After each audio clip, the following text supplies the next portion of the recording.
The last few years, we've noticed an increase in people coming to the sanctuary having suffered from narcissistic abuse. Whether this happened as a child growing up with a parent, a sibling, or whether it's with a partner that they're with.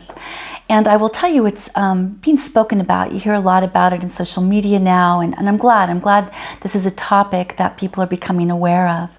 I think for a long time it was sort of an accepted state that people felt such shame to be the victim of a narcissistic partner that people weren't talking about it unless it would enter into the realm of physical abuse. But often narcissistic abuse is not physical, it's very emotional and psychological in nature. Being on the other side of it, somebody ends up feeling very demeaned. It affects their self-esteem. They feel very manipulated. It feels very crazy.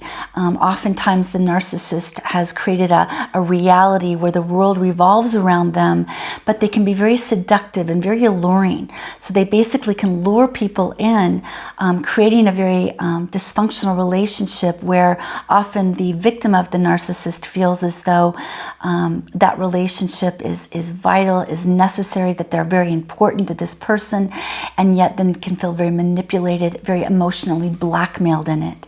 And I'll tell you, having been in narcissistic relationships myself, you start feeling crazy. What's right is wrong, black is white, up is down. Stories get manipulated and shifted. Words that I say can get turned around against me. It can feel like you're almost in, Alice in Wonderland. And so when people show up here, they're not only feeling crazy, they're feeling like they did something wrong.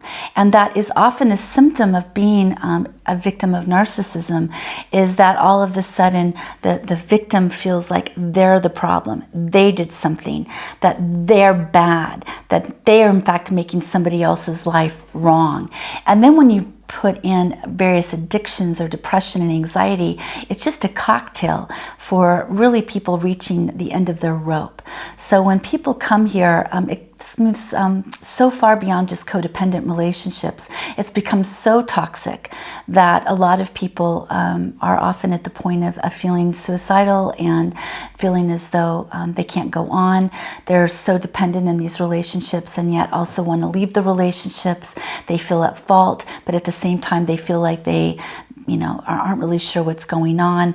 It's a very toxic world that they're living in. And we're able to address this in a very unique way, because it's not just a psychotherapy approach.